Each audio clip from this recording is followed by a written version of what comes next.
Peace out. What is going on, guys? Welcome to the Wednesday night live stream, kicking it old school with the old time today of 3 Pacific instead of 4 this week. And old school with Mr. Cruz. How are you doing today, buddy? Hi, how's it going? Excellent, excellent. So Cruz has been on lots of times. It's actually been a while since I've had you on. Back in the day, it's kind of funny actually because you've been on the stream randomly for probably the last 2 years. And I remember way back in the beginning when we talk about bacteria stuff, and a lot of people were like, "Oh, I don't know about this bacteria thing," and now everyone fully believes in it because it's literally bacteria rules the world. So, Absolutely. yep, totally does. I was just laughing in the chat. Derek was just saying, "Oh, day 3 of the regime or regiment regime, whatever you want to call it, for the get rid of the dino." Flagellates. Yep, good old dino. So what's going on, Groovan, Derek, Reefaholics, Fish for Feet? How you doing, guys? Hey guys. Yep. So, bacteria in a reef tank. Why do we need it? What is the purpose of it? When people always say live rock and you explain to them it's actually the bacteria on it, people are like, what? It's like, well, the rocks aren't alive, but it is kind of funny how it works. So, bacteria literally is what rules us. It rules our tanks. It's everything in life. It literally rules the world. Like, not even joking about that one. Yep, So, absolutely. in your tank, what do we got? What are the two main different types? Aerobic and anaerobic, Well, right? yep, anaerobic and the aerobic types. The aerobics are the ones that are, I want to say, depends on oxygen to Mm-hmm. function. The anaerobics don't require an oxygen environment or an oxygen poor environment to thrive and do its metabolic processes. So, So it yeah, is there any big advantage of one type over the other? Because I know some with the big deep sand beds and big bio blocks, like that used to be the way to go, and now it seems tanks are getting thinner and thinner on that, right? So it's more on the aerobic hmm side. yep, absolutely. And I could go all the way back and hit the rewind button on the hobby for a little bit and kind of explain the whole deep sand bed. I want to say the theory behind it, Hmm. what it was used for, and and its place in the modern hobby, today. That's A actually a good lot of one. the time, so rewinding all the way back to I want to say the mid '90s, late '90s. The deep sand bed was the thing to do because it was trying to take ammonia and you know I want to and then transform that nitrogen cycle as best possible, and it Hmm. required an anaerobic stage. At that point, there was a very few bacterias, that were bottled at that time, and I believe that there was a couple of them. It was microblift as one of them, and then yeah, Dr. Tim's was there too. Hmm. So yeah, those were the two main, I want to say, predominant bacteria. And at that time, they said that you know we needed an anaerobic environment for certain bacterias to do their job. You know, Hmm. transforming the nitrogens, from ammonia all the way through nitrite to nitrates. And see, a lot of the misconceptions I want to say in the hobby was that you had to have one specific type of Hmm. bacteria, and that they didn't understand the different phases of the bacteria. So there's an anaerobic phase of the Dr. Tim's and also the microblift, and then there's an aerobic phase that seems to work a lot better in certain cases, reducing Hmm. nitrates, reducing phosphates. And it utilizes the phosphates in order to balance out the nitrates and vice versa. So, Hmm. while I'm driving without my hands on the wheel, 51st. I'm going to go ahead and, so basically nitrates want to stay roughly at about a 10-to-1 ratio to phosphates, right? Hmm. What they call the Redfield ratio. And a lot of the times people are running GFO, they drive their phosphates artificially down to zero, and it impacts the bacteria's ability to actually bind and fix the nitrates, right? Or Hmm. be able to convert it. And Yep. what ends up happening is that your nitrates start going sky high. And we noticed that as one of the trends when GFO came out. Hmm. So it's very interesting when you see all these new fads come out in the hobby, that it has an impact on the biologicals that are Hmm. supposed to be more or less natural. So natural to so the reef tank. why do you think the whole deep sand bed thing started to fall out of fashion, for lack of a better term? Well, uh, I think it fell out of favor because a lot of people did not know how to maintain that deep sand bed. Hmm. When you get past a certain point, you start getting, the anaerobic bacteria or the same bacteria in the bottle that started going anaerobic. When it goes anaerobic, it starts forming, I want to call it hydrogen sulfides, a lot of other noxious gases, right? Hmm. That you would find in decomposing, layers, substrata, whatever. Underneath, I want to say the 2 inch mark. Hmm. So once you go below the 2 inch mark, the oxygen levels get cut drastically, and you're truly and I want to call it an oxygen deprived environment. Sorry, I had to change lanes. Um, so yeah, the misunderstanding of how to maintain that sand bed, I think, caused a lot of tanks to crash. Hmm. Everyone's like, oh, don't stir the sand bed, don't touch it, don't do anything, don't look at it wrong, or you're going to crash your tank. But those were the days when everything crashed your tank. You know what I'm saying? It's Everything from breathing on it to sneezing in your water to I washed my hands with Dawn soap and I stuck my hands in right away and it crashed my mhm. tank. So Um, do you think there actually was a big issue of not maintaining it as much, or do you think it was just a I, catch-all, I, like I think scapegoat I think for? I think it was a catch-all, a scapegoat. When they start talking about old tank syndrome, Hmm. and I'm sure that everybody's utilized that excuse at one point in time. My tank crashed. It Hmm. was 2 years old, right? A 2-year-old tank, or even a Yeah. 1-year-old tank, and my tank crashed due to old tank syndrome at 1 year. At 1 year of being in the hobby, Hmm. and I found it very, very amusing at point. For a lot of the misconceptions of what old tank syndrome was, and it Hmm. was just impaction of the substrate, and then the leaching out of the hydrogen sulfides, a lot of the other, I want to call it metabolic gases that are very, very, I want to call it potent and toxic to aerobic organisms, such as coral and fish. Hmm.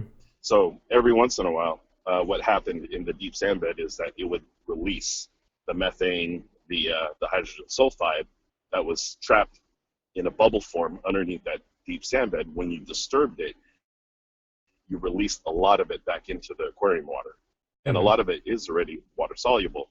Yep. So what ended up happening is that they suffocated their their organisms with So, that okay. big boom of gas. Mm-hmm. All right. So two questions.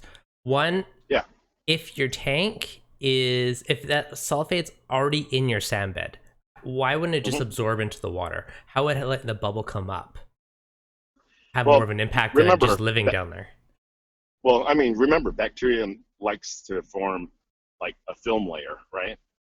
So Hmm. they form like little aggregate groups of bacterial colonies, and they create a film or a membrane, and that's what Hmm. traps a lot of the gas. And being that it doesn't like oxygen, well, it produces a membrane to protect itself, Hmm. right? As a whole, as a community. So when a part of the membrane or that bacterial film gets weak by stirring or whatever that we're doing with our tanks back then to maintain the sand bed, we disturb their membrane, their protective boundary, and what ends up happening is that you pop that bubble that was Hmm. creating a perfect environment or a Okay. perfect anaerobic environment for itself. Hydrogen Hmm. sulfide, which they like, Yep. and also methane, which they also Hmm. thrive on. Because if you think about it, methane is found even in the deepest parts of the ocean. They love it because it is a carbon source. It's a carbon source for them for a lot of the bacteria to thrive on. They could also create it by decomposing carbon forms like dead fish and eating food, Hmm. um, grunge, whatever. And they take that organic, they decompose it into its very, very, I want to call it simple building blocks, right? Hmm. The nutrients that we always talk about, but we utilize that term nutrients very, very loosely in the hobby. Hmm. And so as you're decomposing it, you're getting nitrates, you're getting phosphates, you're getting carbon. Yep. And if you take a look at, any of the microbiology classes and also the OChem, organic chemistry, you'll actually see the C, the carbon, the nitrogen, the oxygen, and then the phosphates, right? The Mm-hmm. PO4s. Yeah. And then you also see some of these other ones called the aldehydes, which are the COOH types, Okay. alcohols, the OH types. Mm-hmm. And bacteria is really, really good at metabolizing a lot of these organics and changing them into the very, very building blocks of life. Mm-hmm. And that's why when people say, well, phytoplankton is the building blocks of life, I kind of frown and, I kind of chuckle to myself at the same time. And I say, well, bacteria is the one that's releasing those nutrients so that the phyto could survive, if that makes sense. It's releasing the nitrogen back into the water column. It's releasing a lot of the phosphates back into the water column so that the phytoplankton could absorb it and then become food for somebody else. Okay, that makes sense. Well, all those little creatures, I mean, are eating the bacteria to an extent, and bacteria is eating phosphates. Like, it literally is just keeps going down and down and down the chain. Absolutely. Quick couple shout out for a couple super chats. Derek, don't crash, please. Thank you, Devin. Drive safe. Rogues Aquarium. Thanks. Aaron Offshore and Sakal's Life and Daily Reefing. Thank you, guys. Much appreciated. Okay, quick question from the chat. Actually, two. One that came up. They were asking, how do you recommend you maintain a deep sand bed? And actually, yeah, let's do that one first. Okay, well, deep sand bed. How deep are you talking about? I don't know. Because 4 to 6 inches. I'd say that would be like a standard issue without being crazy. Okay, so 4 to 6 inches. Yep. You would stir portions of your sand bed at a time to break up those membranes, right? And you would also have a turnover crew, basically a cleanup crew. Nacerius snails are really, really good at. Sand sifting stars are also another good one to actually, turn over the sand. A lot of other people utilize diamond gobies, but they also like to bury your corals, your plate corals. They like to bury, hermit crabs, other other organisms that get in their way while they're building the burrows. But yeah, just a lot of cleanup crews in a 4 to 6 inch sand bed, and then stirring sections at a time. For a 4 to 6 inch sand bed, I would recommend probably stirring, breaking it up into 4 sections. Okay. I know that one of my buddies, his name's Lorenzo White. He has a white sand, cleaning method where he divides it into three sections. But that's with a shallower sand bed. Yeah. That's like about I want to say a 1 to 3 inch sand bed. So he divides it into 3 sections. When you start getting deeper, you have to make those disturbances isolated into smaller and smaller sections across your entire tank. If that makes sense. No, it does. Because now you have different layers and different pockets in those layers where the bacteria are. Actually, okay, here's another good one. So you talk about disturbing it, basically mixing it up so you don't have those sulfur gas pockets in your sand bed. Is it worth would you just mix it up, or would you actually give it a proper vacuum? Or would you think that would be taking out some of the good life from your sand bed? Or is that even a concern? You could do either. I mean, with that, I always encourage every time you disturb a sand bed, you have a fresh air source. That's where the bubbling also comes in very, very handy, is that as the gas pockets are being released, you want to be able to expel a lot of that gas, displace it, in other terms, or, basically let the, I want to call it the air balance, equilibrate, right? So you're trying to keep the oxygen high, you're trying to keep the CO2 at a minimum, and you're trying to degas all that metabolic gases or waste gases from your system as soon as possible. And so that's where bubbling comes in. All the detritus that's also trapped in your sand, as you're stirring it up, the small bubbles will actually attract to the detritus particles that aren't dissolved yet or decomposed yet, and it'll carry it out to your overflow. To your filter socks or otherwise. Nope, makes sense. Aaron was asking, I know this one's going to be extremely relative and it depends, but he's saying, how long could a sand bed sit without disturbing it before the threat of gas releases? It depends on how deep.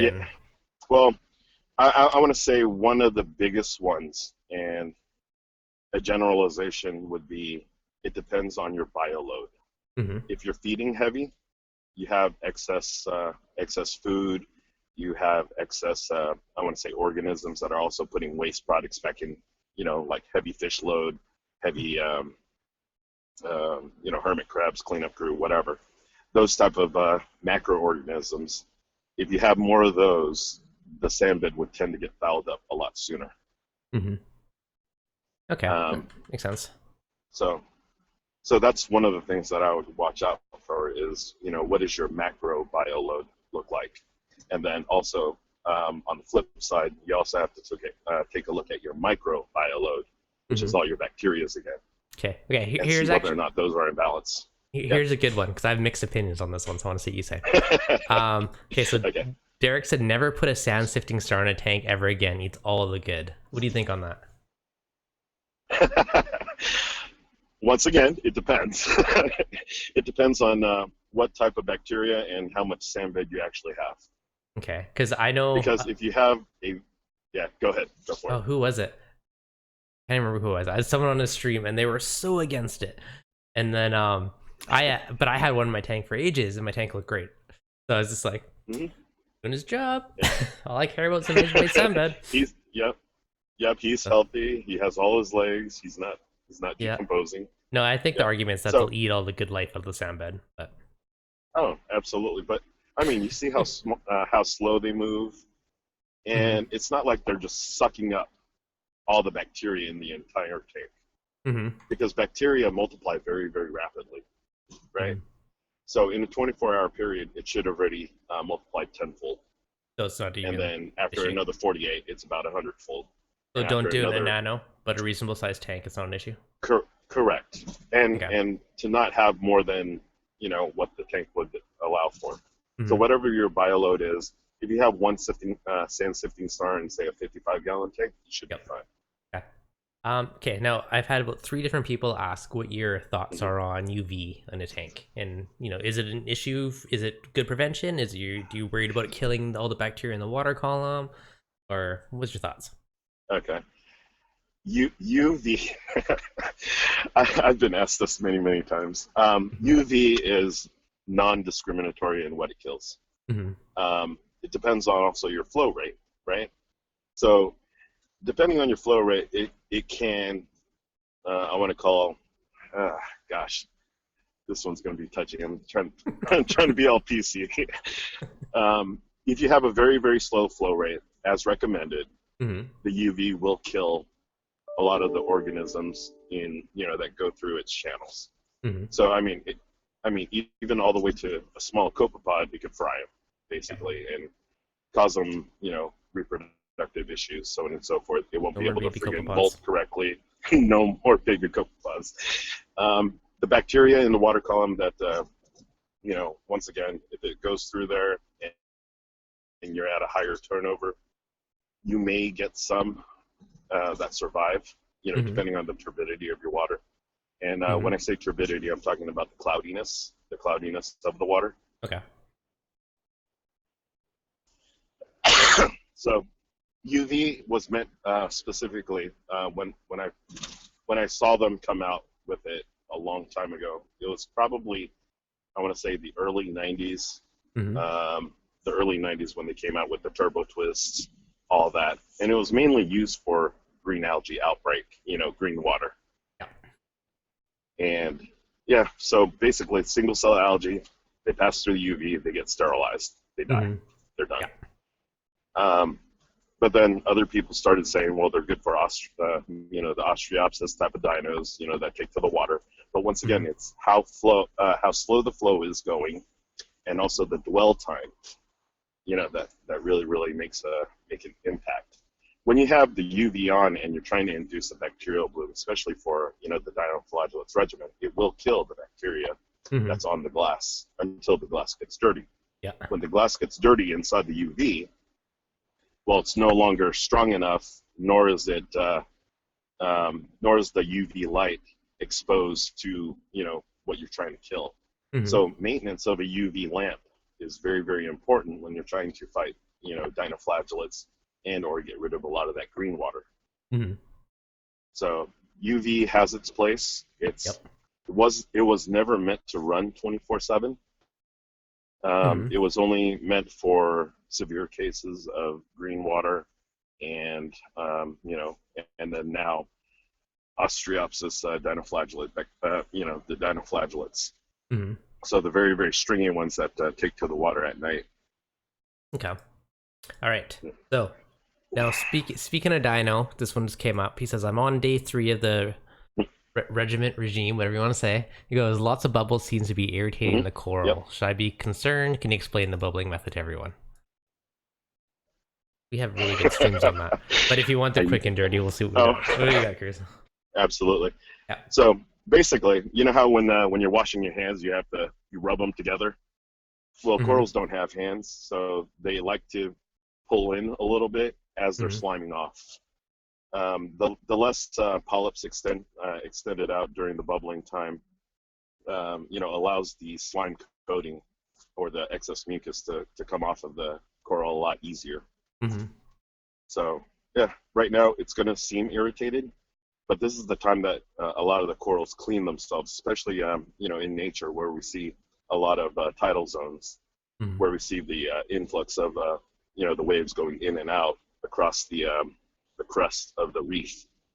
Is that during that time there's a lot, I want to call it, over there at Heron Island, over there in the Great Barrier Reef, there's a ton of slime during those peak seasons of or the peak times during the waves, because that's the time that it cleans itself. Makes sense. So the quick way I explain it, just to make quick sense, if you look at your protein skimmer, it's making tons of bubbles. The organics kind of bind to it and they pop on the cup. That's how your skimmer works. Same thing. You're basically turning your tank into a giant protein skimmer in a sense. It'll help bind some of those little things and move it up. That's my quick and dirty explanation to make people understand it. Yep. Absolutely. And so, do you have to worry about the bubbles irritating your corals currently? I don't think so. The bubbles have to be very, very small and not directed at the corals directly. That's I want to say my direction on it is don't aim it at a coral. Yeah. But yeah, the slow flowing bubbles should not kill anything. All right. Edward was asking, does UV kill ick? I believe it will kill it. Potentially, I don't know. It goes in the sand bed. It wouldn't get completely clear it, but if there's stuff free floating, it would likely zap it if you had the correct flow for it. Yeah. Well, once again, ick is a parasite, right? And it likes to bury into the skin, the gills, everything, into your fish, makes it irritated, makes it very, very sickly. Yep. I want to say that the only way to get rid of ick wouldn't be the UV. The probability of you having very, very slow flow, or slow enough to actually kill it, or the larva, is very, very low, especially if you have a 150-gallon system and you're only trickling about 5 to 10 gallons a minute. Do you know what I'm saying, Dev? The probability is very, very low in being able to catch it, because it goes from the fish to the ground, right, to the sand. Exactly. And then that's the shortest path. Correct. Exactly. So yeah. So during the time. Oh, absolutely. So during that time, if there's an ick infestation, we turn on the bubbling. Very, very, very, very fine mist. Yeah, I find basically a maintenance mist. Yeah, I find most people have too big of bubbles. They don't, like pinhead size, like super tiny. Yeah, it looks like it's supposed to look like a humidifier coming out of the return nozzle. Okay. It's supposed to look like a to look like a humidifier. Very, very light and slow moving. It's almost like billowing. No, that's a good way of putting it.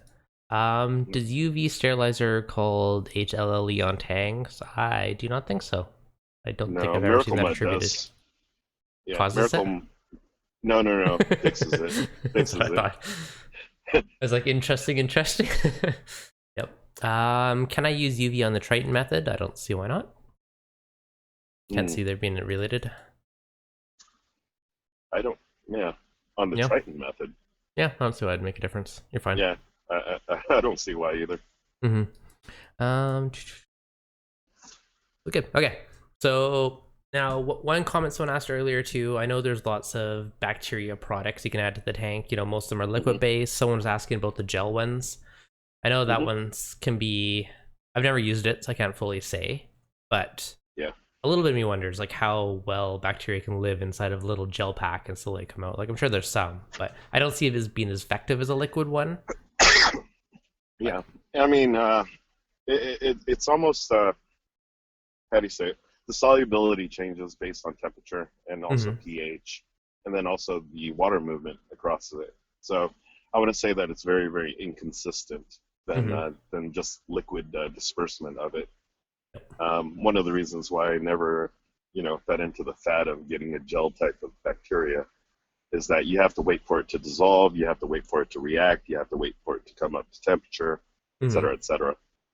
yeah, Um, so yeah, to me, it's still a little bit questionable mhm. on whether or not it actually truly reacts as fast as you want it to. Oh, okay. Here's another good one. How about for Yeah. cycling a tank? Tons of Mm-hmm. products out there to cycle a tank. I mean, I've used Fritz, I've used Dr. Tim's, and I recently Mm-hmm. got some Brightwell Micro XLM. So I forget the name. Anyway, so I'm gonna try that one on my new rock. So, Mm-hmm. Okay, sounds good. Well, I what's your mean, what's your thoughts on all the quick cycles? Insta start within a week.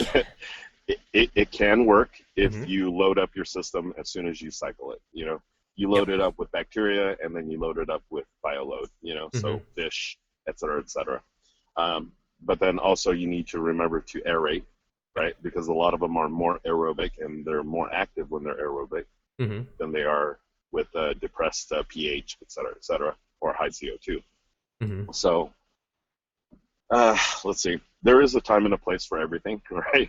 The Yep. fast start, it's. I want to say we've seen ATM do it. We've Mm-hmm. seen ATM cycle a tank almost overnight, and then they put fish in Yep. almost immediately after. Mm-hmm. Um, it does work. Enough to where it could sustain a light bioload. But then, kind of like what my friend and I were talking about before, is you know to gradually increase the bacterial count over Mm-hmm. time naturally is the best way to go about it, because at some point you're going to spike your bacterial population, Mm-hmm. and then it's going to try to settle back down depending on how you're running your tank. And what a What? lot of people are doing is that they're not cycling their tank, I want to say, completely. They're putting in the shrimp, they're putting in nitrogen, or they're putting in the ammonium chloride, but they're not putting in the phosphates that are necessary to sustain a population like that. Okay. So what you have is you have a bacterial increase, then you have a bacterial crash. Mm-hmm. What And they said, well, my tank cycled, and I'm like, well, not really, because well, what you got to happened to your keep feeding bacteria? it too, right? Um, Absolutely, and that's where the mhm. ghost feeding comes in. Pellets, flake, whatever I've in the during that past time. I've used just pure ammonia and just Hmm. put a couple of mils of that in every day, just so you have here's your raw food source. Eat it up, convert it, get to Yep, work, build that absolutely. army. I'm at, I Yep. I maybe I'll do today. We'll see. I keep thinking about it. I have this like giant aquascape I made on my sun deck sitting on a piece of Hmm. glass. I keep thinking I should bring it in the house and throw it in like a brute bin and dump in some bacteria and start pre-cycling it. That way I can get my Yep. tank rolling when it all shows up.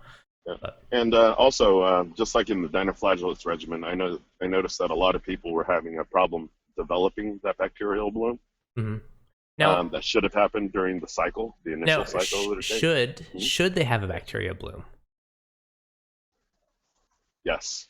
Okay, because I've had a few people message and be like, "It's all cloudy, freaking out." I'm like, "It's okay, relax." Yeah.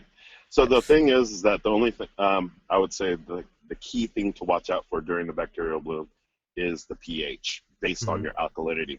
So alkalinity and pH are pretty much linear Mm-hmm. at the ranges that we want, which is around 8.2 DKH, and it's around an 8.2, 8.3 pH. Mm-hmm. So as it's tracking, the pH and the alkalinity, and they're pretty much rock solid. As the pH starts going down, you know that, and your alkalinity hasn't changed, and your pH starts going down. That's your, I want to call it your indicator for your CO2 holdup in your water column. Mm-hmm. Because CO2, once it's dissolved in water, forms carbonic acid, right? Mm-hmm. So that lowers the pH towards acidic. So as it approaches 7.6, 7.7, 7.6, depending on how conservative you want to be, at that point, you know that you hit a threshold of bacterial population inside your tank where the aeration, the bubbling, can't keep up with the CO2 production. Okay. At that point, what you want to do is you want to turn on your skimmer and you want to start thinning out the bacteria. Yeah. And the reason why the protein skimmers were invented in the first place was to suck out that excess bacteria. It's doing what we call protein fractionation, right? So it's a bacterial remover, and that's one of the reasons why they call it nutrient export, but they didn't tell you that it's the bacteria that have the nutrients. Well, they eat the phosphates, so it makes sense. Absolutely. They eat the phosphates, they eat the nitrates. Yep, exactly. So, yep. So fatten up the bacteria, get them out of there, and there's your nutrient export. Absolutely. Absolutely. Yeah. Okay, so who's asking this one? I've been looking into heterotrophic bacteria to help with some green hair algae. What do you think about Microbacter clean or vibrant? Do you know much about heterotrophic bacteria? Yeah, heterotrophic is very, very similar to autotroph. Well, the autotrophs and also I want to call it they eat, right? They're almost like a sludge type of bacteria. They're consumer. So the consuming type of bacteria, the heterotrophs, they like to consume dead detritus organics. Most of the time, it's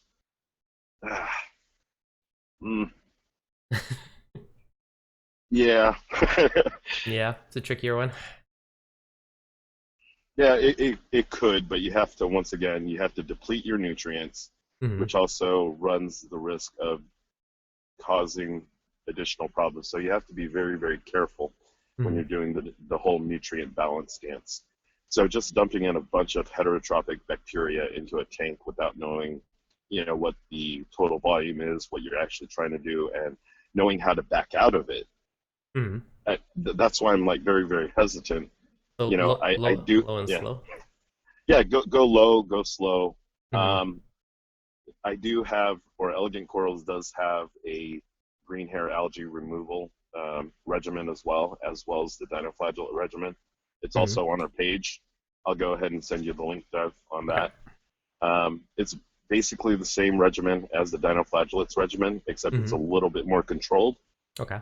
Meaning that you're going slower, at a slower pace on it. The dinoflagellates, you want to hammer very, very hard and very, very quickly, to be able to yank out all the organics out of the system so that the dinoflagellates can't utilize any of it and be able to export a lot of it. So basically doing a reset on your tank. So with the green hair algae, you're just trying to bring that balance back. Does that make sense? Normal. Yeah, you're not trying to drive it down and then bring it back up slowly, like in the dinoflagellates regimen. Yeah, that makes sense. So, someone's just asking if they did if they did their whole round of it, they still have some. Just do a second round of it. Absolutely.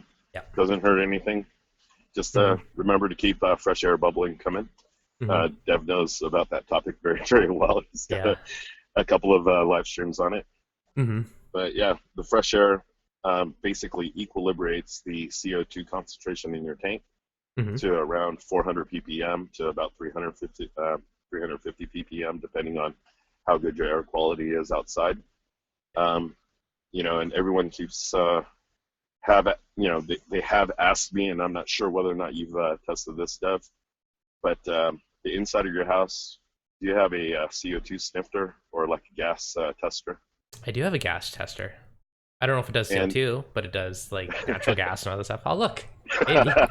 I'm curious. Okay, well, sorry, go on. Yeah. So typically in a lot of our energy efficient homes, we tend to retain a lot of the old air and then just recycle it.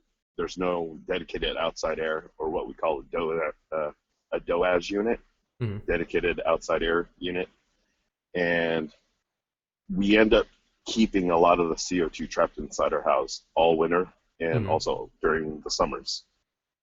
And what ends up happening is you see your CO2 levels rise considerably. So, yeah. Okay. Yeah. Just there's a few questions earlier just around the whole Okay. oxygen thing and stuff. So one big Hmm. reason when you're doing any of these treatments, dosing any of this bacteria stuff, Hmm. is as you're, especially if you're carbon dosing, you're helping that bacteria Bloom. colony explode and bloom in the Hmm. tank, and as they grow they're going to absorb oxygen from your tank. So the Hmm. bubbling or your aeration from your skimmer, any of that type of stuff is really important to make sure you're adding oxygen back in so you're not starving your fish and corals over time. So Correct. that's one big reason why you got to make sure you keep up on that one.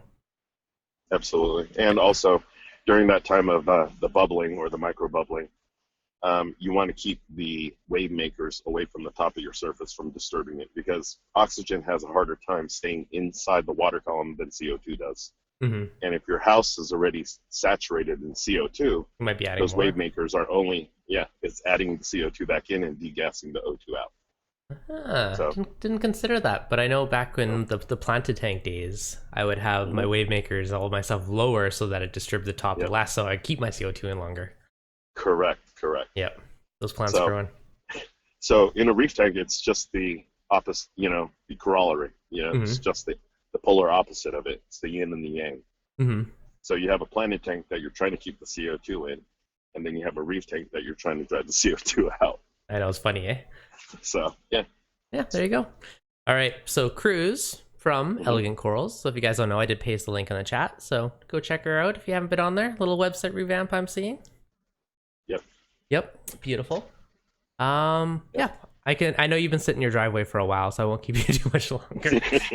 It's Yeah. okay. I'm safe though, and I All can right. have my hands off the steering wheel. Yeah, it's safety first. Yep. Yep. Uh, Absolutely. wouldn't you throw filter feeders in to eliminate suspended organic? Example, a clam. Clams are actually really good water filters. I mean, Hmm. definitely it doesn't hurt to have one. It's amazing how much water they can kind of purify or clean as they eat all the little particles and bits out of it. Oh, absolutely. I Mm-hmm. mean, they're good with green water. When we were raising a lot of clams, we Mm-hmm. purposefully created green water for them. Mm-hmm. If that's the only thing that's in that tank, that was excellent food for them. The phytoplankton. Well, especially the babies. I mean, if a clam's Hmm. less than, like 2 inches or so, probably less up to three, I mean, they're sucking up tons of phytoplankton. As they get bigger, they're more and more photosynthetic, but when they're little, they definitely Absolutely. love it. Oh, I, absolutely. back in the day, I remember seeing one tank. I don't know if it was full of clams or mussels or whatever it was, but it was just Hmm. covered in it. It was basically their whole tank was filtered by a bunch of clams in the sump. Yep, I remember Interesting that way to too. do It that. was it was the zebra mussels, Mm-hmm. the ones that were deemed invasive now. I know, it's funny, But eh? yeah, it's crazy. Crazy Someone's how things change. Yep. Someone's asking how can they get a hold of you to bug you about the regime or doing the regime? Well, What's I'm also going to give you the link okay, to the dinoflagellates regimen page. Do you have that? the Do you Facebook have group? that, Dev? The Yes. Facebook group? You Yep. betcha. I have a lot of very very helpful admins on there. I Hmm. have Tom on there. I have Vicky. There's a number of us that have been through this multiple times. Make it So easy. yeah, Go on Facebook and search for absolutely. Dinoflagellate support group reef, Yep, and you'll find it. absolutely. Actually, I'll drop the link in the chat too for those that don't feel like typing. Boom. Click on it. Thanks. Perfect. Yeah, no, I think if there's any other big questions, let me know. Otherwise, I'm not going to keep you too long because I know you're sitting in your driveway. I know your kid's sick and Oh, stuff, so I don't want to drag you on too long. But it's a yeah, good one today. it'll be okay. Yeah. All I have to do is just bubble them. Bubble your kids back to health. Oh, absolutely. I just pitch you walk in, and it's like bathtub full of like little aqua lifters all around it. Jacuzzi. Yeah. That's Uh, funny. I know. Mary, so UV is bad for clams. No, I don't think it makes a difference for clams.